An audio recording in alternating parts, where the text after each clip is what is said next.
नमस्कार प्यारे साथियों, मैं के आर जाट हेमिस क्लासेस के इस यूट्यूब चैनल में आपका हार्दिक स्वागत करता हूं। कैसे हो लाडलों? उम्मीद है अच्छे होंगे और अपनी तैयारियों में ज़ोरों से लगे होंगे, क्योंकि सीईटी की एग्ज़ाम भी नज़दीक है और रीट की एग्ज़ाम भी नज़दीक है। जब तक तोड़ेंगे नहीं तब तक छोड़ेंगे नहीं। लगे रहो मेरे लाडलों।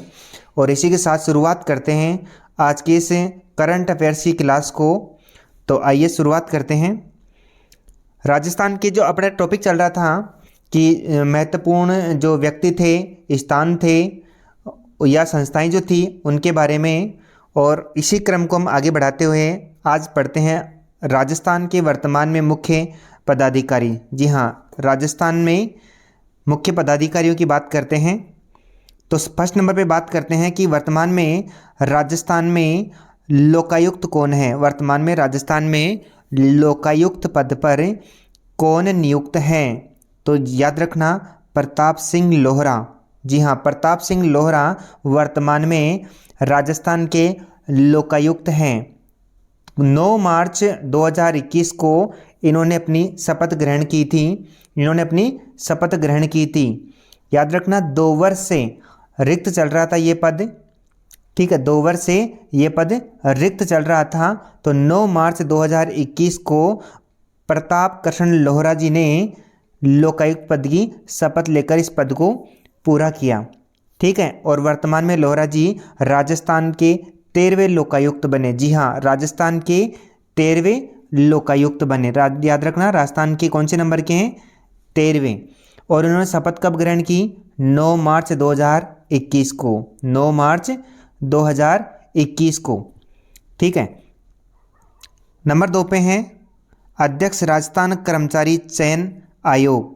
अध्यक्ष राजस्थान कर्मचारी चयन आयोग, इसके अध्यक्ष कौन है वर्तमान में? हरि प्रसाद शर्मा। जी हाँ, हरि प्रसाद शर्मा। अब हरि प्रसाद जी की बात करें तो याद रखना, इन्हें कब नियुक्त किया गया? तो 30 जनवरी 2021 को। याद रखना, 30 जनवरी 2021 को राजस्थान कर्मचारी चयन बोर्ड का अध्यक्ष नियुक्त किया गया श्रीमान हरि प्रसाद शर्मा जी को। श्रीमान हरि प्रसाद शर्मा जी को। नेक्स्ट बढ़ते हैं आगे की ओर। नंबर 3 पे हैं राजस्थान के मुख्य सूचना आयुक्त। याद रखना, राजस्थान के मुख्य सूचना आयुक्त कौन है? डीबी गुप्ता। वर्तमान में राजस्थान के मुख्य सूचना आयुक्त कौन है? डीबी गुप्ता। अगर बात करें डीबी गुप्ता जी ने कब अपना पद ग्रहण किया? तो याद रखना, 11 दिसंबर 2020 को। याद रखना, 11 दिसंबर 2020 को राजस्थान के मुख्य सूचना आयुक्त कौन बने? डीबी गुप्ता। अगर बात करें कि राजस्थान सूचना जो आयोग था उसका गठन कब किया गया? याद रखना, राजस्थान जो था सूचना जो आयोग था इसका गठन कब किया गया? तो याद रखना, 18 अप्रैल 2006 को। 18 अप्रैल 2006 को क्या बनाया गया? राज्य सूचना आयोग का गठन किया गया। और डीबी गुप्ता साहब कब अपने पद पर आए? 11 दिसंबर 2020 को। और कब तक रहेंगे ये? दिसंबर 2023 तक। जी हाँ, दिसंबर 2023 तक अपने पद पर रहेंगे। बात करते हैं आगे की। Rajasthan police commissioner Jaipur. तो याद रखना, अपने जयपुर और जोधपुर में कमिश्नरेट प्रणाली चालू है। ठीक है, लागू कर रखी है। तो जयपुर के कमिश्नर कौन है? आनंद श्रीवास्तव। जी हाँ, कौन है? आनंद श्रीवास्तव। और जोधपुर की कौन है? रवि दत्त गौड़। राजस्थान पुलिस कमिश्नर जोधपुर के कौन है? रवि दत्त गौड़। याद रखना है, परीक्षा की दृष्टि से काफ़ी महत्वपूर्ण है। बात करें 15वीं विधानसभा के अध्यक्ष। 15वीं विधानसभा के अध्यक्ष कौन है?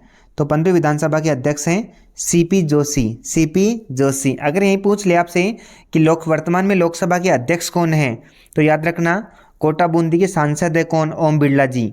वो लोकसभा के अध्यक्ष हैं।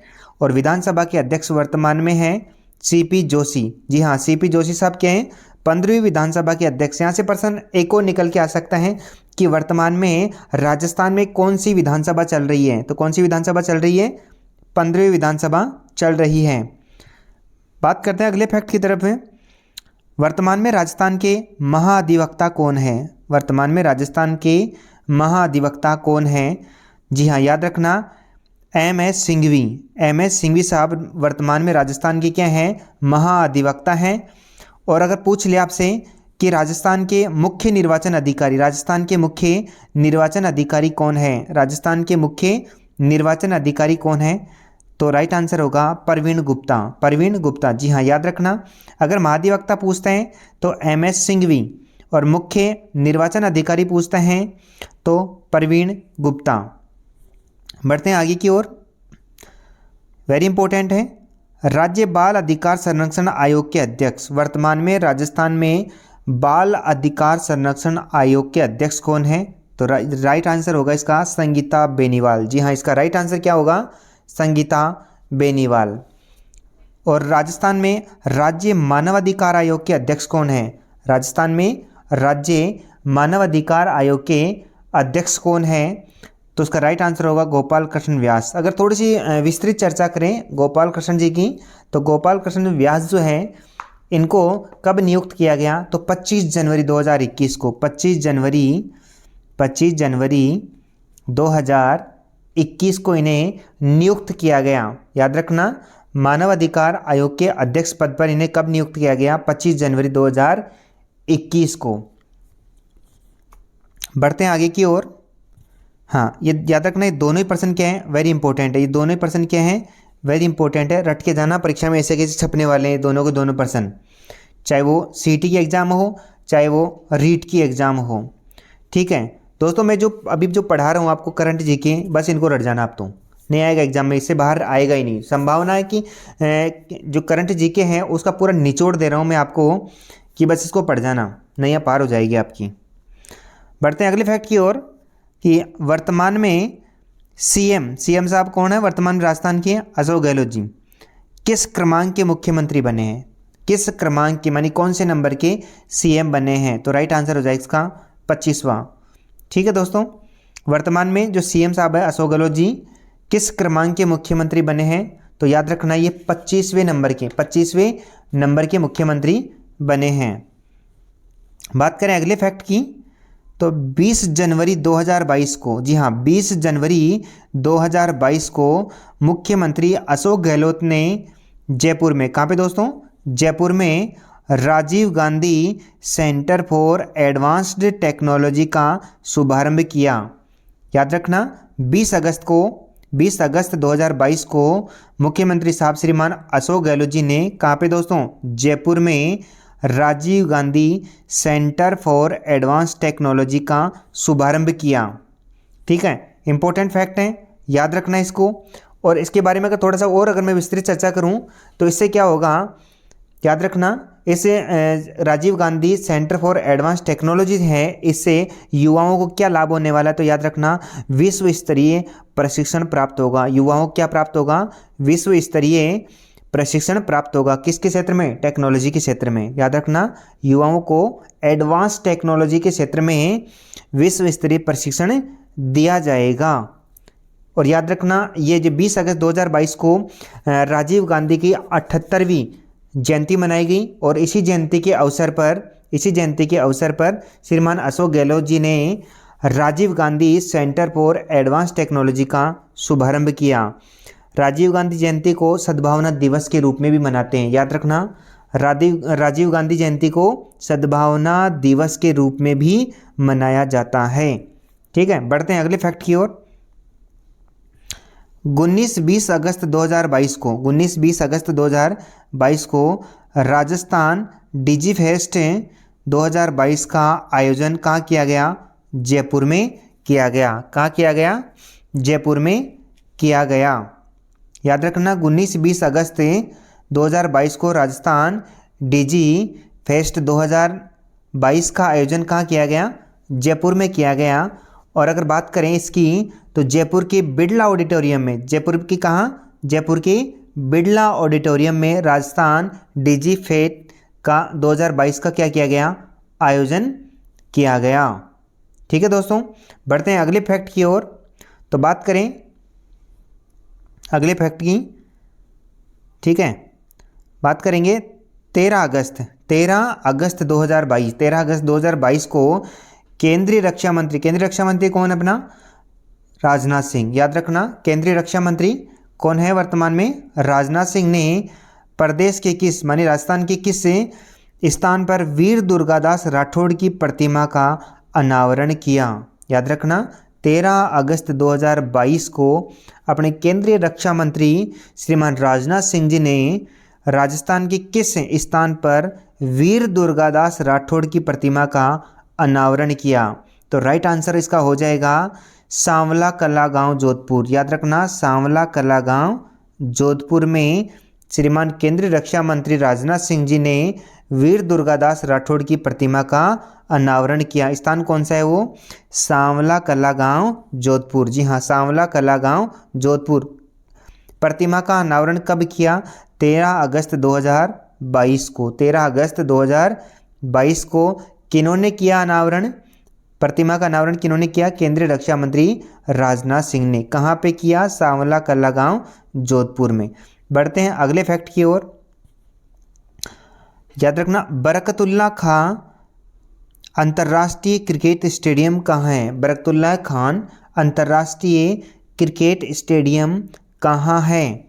तो याद रखना, ये स्टेडियम कहाँ है? ये जोधपुर में है और पूर्ण रूप से बनके तैयार हो गया है और इसमें लगभग 40,000 दर्शकों की, याद रखना, 40,000 दर्शकों के बैठने की क्षमता है।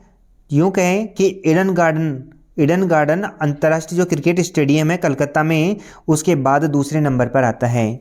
दोबारा बोल रहा हूँ, 40,000 लोगों के बैठने की क्षमता है इसमें। ईडन गार्डन के नाम से कलकत्ता में है एक क्रिकेट स्टेडियम, उसके बाद दूसरा नंबर इसी का आता है, बरकतुल्ला खां अंतर्राष्ट्रीय क्रिकेट स्टेडियम का, जो वर्तमान में कहाँ स्थित है? राजस्थान के जोधपुर जिले में स्थित है। बढ़ते हैं अगले फैक्ट की ओर। काफ़ी इंपॉर्टेंट है, ये काफ़ी इंपॉर्टेंट है अगला फैक्ट। ढंग से रट लेना, निश्चित परीक्षा में 1% जरूर छपेगा, चाहे वो सीईटी हो चाहे वो रिट हो। 99% छपने की संभावना यहाँ से। ग्रामीण ओलंपिक खेलों का आयोजन, याद रखना, ये पहली बार किया गया है इसलिए इसका % छपेगा ही छपेगा। ग्रामीण ओलंपिक खेलों का आयोजन 29 अगस्त से 2 अक्टूबर 2022 के मध्य करवाया गया। याद रखना, ग्रामीण ओलंपिक खेलों का आयोजन 29 अगस्त से 2 अक्टूबर 2022 के मध्य करवाया गया। याद रखना, पहले तो आपसे ये पूछ सकता है कब से कब तक करवाया गया, इसके बाद में पूछ लेगा इसमें कौन कौन से खेल शामिल थे। % दे देगा, 4 ऑप्शन दे के पूछ लेगा, निम्न में से ग्रामीण ओलंपिक खेलों में कौन सा खेल शामिल नहीं था या कौन सा खेल शामिल था, इस प्रकार का प्रश्न पूछ लेगा आपसे, इसलिए इंपॉर्टेंट है ये। तो याद रखना इसमें कौन कौन से खेल थे। तो याद रखना, एक तो kabaddi, shooting ball, tennis ball, cricket, volleyball, hockey और खो खो।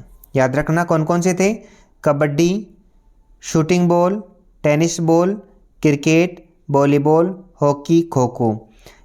ठीक है, और अगर बात करें तो ये ग्रामीण ओलंपिक जो खेल थे वो कितने स्तरों पर करवाए गए? तो याद रखना ये 4 स्तरों पर करवाए। कितने स्तरों पर करवाए गए? 4 स्तरों पर करवाए गए। दोस्तों आपको 3-4 फैक्ट याद रखने इसमें। ये ग्रामीण ओलंपिक खेलों का आयोजन कब से कब तक, पहली बात तो ये याद रखनी है। तो 29 अगस्त से 2 अक्टूबर 2022 के मध्य करवाए गए। ठीक है, इसमें कौन कौन से खेल थे? तो याद रखना है kabaddi, shooting ball, tennis ball, cricket, volleyball, hockey और खो खो। ठीक है, और तीसरा प्रश्न आपसे ये पूछ सकता है कि कितने स्तरों पर करवाया गया। ठीक, कितने स्तरों पर करवाया गया? तो 4 स्तरों पर करवाया गया था। और 4 स्तर कौन कौन से? तो आइए देखते हैं। पहला स्तर था ग्राम पंचायत स्तर। ग्राम पंचायत स्तर, तो बात करें राजस्थान के संदर्भ में, तो राजस्थान में, साथ ही ये भी याद रख लेना कि राजस्थान में कुल वर्तमान में कितनी ग्राम पंचायतें हैं? 11,341 ग्राम पंचायतें हैं। और प्रत्येक ग्राम पंचायत स्तर पर ग्रामीण ओलंपिक खेलों का जो आयोजन था वो 29 अगस्त से 4 दिन करवाया गया। 29 अगस्त से कितने दिन करवाया गया?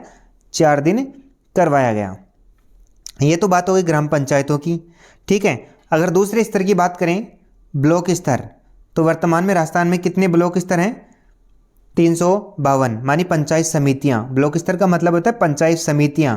ग्राम पंचायत 11,341 और पंचायत समितियों की बात करें तो 352 पंचायत समितियां हैं, मानी जिनको ब्लॉक कहते हैं। इनमें ग्रामीण ओलंपिक खेलों का आयोजन 12 सितंबर से 4 दिन, 12 सितंबर से 4 दिन, 12 सितंबर से 4 दिन। फिर बात करें जिला स्तर की तो वर्तमान में 33 जिले हैं। इनमें 22 सितंबर से 3 दिन के लिए, 22 सितंबर से 3 दिन के लिए ग्रामीण ओलंपिक खेलों की शुरुआत हुई। फिर चौथा जो स्तर था वो था राज्य स्तर। ठीक है, तो राज्य स्तर पे 2 अक्टूबर से 4 दिन तक, 2 अक्टूबर से 4 दिन तक। जी हाँ, एक बार फिर से देख लीजिए। ग्राम पंचायत स्तर पर ग्रामीण ओलंपिक खेलों का आयोजन 11,341 ग्राम पंचायतों में करवाया गया। 29 अगस्त से शुरू हुआ और 4 दिन तक चला। फिर बात करें पंचायत समिति मानी ब्लॉक स्तर पर, वर्तमान में राजस्थान में 352 पंचायत समितियां हैं, मानी 352 ब्लॉक में राजस्थान को बांटा गया है। इसमें ग्रामीण ओलंपिक खेलों का आयोजन 12 सितंबर से 4 दिन के लिए शुरू हुआ। और तीसरे नंबर पर बात करें जिला स्तर की तो 33 जिलों में 22 सितंबर से 3 दिन तक, 22 सितंबर से 3 दिन तक चलने वाला ग्रामीण ओलंपिक खेलों का आयोजन करवाया गया। और चौथे नंबर पे राज्य स्तर पर 2 अक्टूबर से शुरू हुआ और 4 दिन तक चला। वेरी इंपॉर्टेंट है, रट लेना इसको, 100% छपने की संभावना यहाँ पे है। बात करते हैं अगले फैक्ट की ओर। प्रदेश के किस शहर में एयर कार्गो कॉम्प्लेक्स बनाने की सैद्धांतिक स्वीकृति भारत सरकार के विमानन मंत्रालय ने प्रदान कर दी है। याद रखना कि एयर कार्गो कॉम्प्लेक्स बनाने की मंजूरी अभी हाल ही में केंद्र सरकार ने दी है, तो किस जिले में दी गई है, राजस्थान के किस जिले में स्वीकृति प्रदान की गई है, तो राइट आंसर इसका हो जाएगा उदयपुर जिले में एयर कार्गो कॉम्प्लेक्स बनने की अनुमति केंद्र सरकार ने दी है। बात करते हैं अगले फैक्ट की ओर। म्हारे गांव टीबी माने टीबी हो जाती है ना बीमारी, टीबी वाली, टीबी ने पसारे पाँव। याद रखना, टीबी को रोकने के लिए, माने टीबी ने जो बीमारी होती है जिसमें खांसी वगैरह चलती है, उसको रोकने के लिए एक अभियान चलाया गया। ठीक है, क्या चलाया गया? एक अभियान चलाया गया 15 अगस्त 2022 से, 15 अगस्त 2022 से। याद रखना, रट लेना इसको, परीक्षा में छपेगा ये, म्हारे गांव टीबी ने पसारे पाँव। ये अभियान कब चलाया गया? 15 अगस्त 2022 से शुरू किया गया। याद रखना, कब से शुरू किया गया? 15 अगस्त 2022 से अभियान चलाया गया। और याद रखना, ये कब चलाया गया था? राष्ट्रीय पंचायती राज दिवस पर। याद रखना, राष्ट्रीय पंचायती राज दिवस पर। तो राष्ट्रीय पंचायती राज दिवस के उपलक्ष्य पर इसे चलाया गया था। ठीक है, तो इसका क्या उद्देश्य था? जिन मतलब जो चयनित ग्राम पंचायतें थी उनमें पूर्ण रूप से टीबी मुक्त करने के लिए लोगों में जागरूकता फैलाना, टीबी से मुक्त करवाने के लिए लोगों में क्या फैलाना? जागरूकता फैलाना। बढ़ते हैं अगले फैक्ट की ओर। प्रदेश के किस रेलवे स्टेशन को, जी हाँ, प्रदेश के किस रेलवे स्टेशन को अगस्त 2022 में प्रदेश का पहला इट राइट स्टेशन, याद रखना, इट राइट स्टेशन का सर्टिफिकेट प्रदान किया गया? अपने राजस्थान के किस रेलवे स्टेशन को अगस्त 2022 में प्रदेश का पहला मानी राज्य का पहला इट राइट स्टेशन का सर्टिफिकेट प्रदान किया गया? तो वो है अपने उत्तरी पश्चिमी रेलवे जयपुर। कौन सा है? उत्तरी पश्चिमी रेलवे का जो मुख्यालय है जयपुर, इस रेलवे स्टेशन को इट राइट स्टेशन का सर्टिफिकेट प्रदान किया गया। बढ़ते हैं अगले फैक्ट की ओर। 30-31 जुलाई 2022 को प्रदेश की शीर्ष न्यायपालिका कौन सी होती है? हाई कोर्ट की पूर्ण पीठ की 2 दिवसीय बैठक कहाँ आयोजित की गई? याद रखना कि 30 और 31 जुलाई 2022 को प्रदेश की शीर्ष न्यायपालिका मानी हाई कोर्ट, ठीक है, प्रदेश की शीर्ष न्यायपालिका का मतलब होता है हाई कोर्ट मानी राज्य उच्च न्यायालय, जो वर्तमान में कहाँ है? जोधपुर है। तो इसकी 2 दिन की बैठक जोधपुर के अलावा कहाँ आयोजित की गई? तो याद रखना, कहाँ? मंडावा झुंझुनू में आयोजित की गई। याद रखना, इसमें जो राजस्थान हाईकोर्ट की जो मुख्य न्यायाधीश थे, इन्होंने भाग लिया अब यहाँ से प्रश्न पूछ सकता है राजस्थान हाईकोर्ट के मुख्य न्यायाधीश कौन है, तो याद रखना S Shinde, S Shinde Rajasthan high court के मुख्य न्यायाधीश हैं वर्तमान में। इन्होंने इस बैठक में भाग लिया। बढ़ते हैं अगले फैक्ट की ओर। नीति आयोग द्वारा 21 जुलाई 2022 को जारी की गई राज्यों की इनोवेशन इंडेक्स में राजस्थान का कौन सा स्थान रहा। वेरी इंपॉर्टेंट कर लेना इसको, वेरी इंपॉर्टेंट कर लेना, परीक्षा में छपेगा ये, वेरी इंपॉर्टेंट कर लेना इसको कि नीति आयोग ने या नीति आयोग द्वारा 21 जुलाई 2022 को जो राज्यों की इनोवेशन इंडेक्स जारी की गई थी उसमें राजस्थान का कौन सा स्थान रहा। तो जी हाँ, राजस्थान का कौन सा स्थान रहा, 12वां स्थान रहा। राजस्थान का कौन सा स्थान रहा, 12वां स्थान रहा। बढ़ते हैं अगले फैक्ट की ओर। प्रधानमंत्री नरेंद्र मोदी ने 30 जुलाई 2022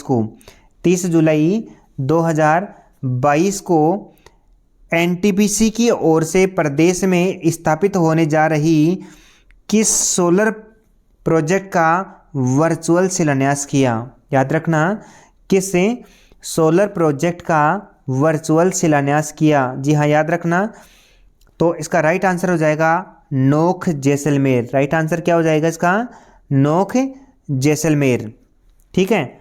और अगर बात करें एक भड़ला जोधपुर में विश्व का सबसे बड़ा सोलर पार्क है। याद रखना भड़ला जोधपुर में, भड़ला नामक स्थान का है जोधपुर में विश्व का सबसे बड़ा सोलर पार्क स्थित है। अभी हाल ही में फर्स्ट ग्रेड में पूछा था ये, पूछा हुआ सवाल है कि विश्व का सबसे बड़ा सोलर पार्क स्थित है भड़ला जोधपुर में। ठीक है। बढ़ते हैं अगले क्वेश्चन की ओर। उदयपुर में स्थित किस झील को हाल ही में संरक्षित घोषित किया गया है। तो याद रखना पिछोला झील को हाल ही में संरक्षित घोषित किया है। याद रखना पिछोला झील। ठीक है। पिछोला झील के बारे में कई किंवदंतियाँ पढ़ रखी है आप लोगों ने, हिस्ट्री में पढ़ते हो। पिछोला झील का निर्माण की पिछू नामक बंजारी ने करवाया था। ठीक है। तो याद रखना इसे हाल ही में संरक्षित घोषित किया गया है। हाल ही में भारतीय सेना द्वारा कहाँ पर सीमा और तटीय सुरक्षा के पहलुओं पर सुरक्षा मंथन का आयोजन। याद रखना सुरक्षा मंथन का आयोजन किया गया। कहाँ पर किया गया, जोधपुर में। तो याद रखना भारतीय सेना द्वारा सीमा और तटीय सुरक्षा के पहलुओं पर सुरक्षा मंथन 2022 का आयोजन कहाँ किया गया, जोधपुर में। कहाँ किया गया, जोधपुर में किया गया। ठीक है। बढ़ते हैं आज के लास्ट फैक्ट की ओर। प्रदेश के किस बांध पर हाइड्रो पंप स्टोरेज सिस्टम से बिजली बनाने की तैयारी की जा रही है। ठीक है। तो इसका राइट आंसर हो जाएगा जवाहर सागर बांध। जवाहर सागर बांध कहाँ स्थित है, कोटा में। जवाहर सागर बांध कहाँ स्थित है, कोटा में। कोटा में कौन सी नदी पर, चंबल नदी पर स्थित है। यहाँ हाइड्रो पंप स्टोरेज सिस्टम से क्या बनाए जाने की तैयारी चल रही है, बिजली बनाने की तैयारी चल रही है। ठीक है दोस्तों, उम्मीद है समझ में आया होगा आपको। आज के लिए बस इतना ही। और हमारे इस चैनल को लाइक कीजिए, शेयर कीजिए और सब्सक्राइब कीजिए, और इसको अधिक से अधिक शेयर किया करो ताकि और अन्य बच्चों को भी इस चीज़ का फ़ायदा मिल सके, क्योंकि हम इतनी मेहनत करते हैं। और ये मान के चलिए कि करंट जीके जो मैं पढ़ा रहा हूँ बस इसको पूरा पढ़ लीजिए, 99% है कि इसे बाहर नहीं जाएगा। और मैं भी पूरा प्रयास कर रहा हूँ कि इसे बाहर बिल्कुल भी नहीं जाए, बशर्ते आपको पूरा याद होना चाहिए जो मैं लिखवा रहा हूँ आपको। ठीक है। आज के लिए बस इतना ही। धन्यवाद।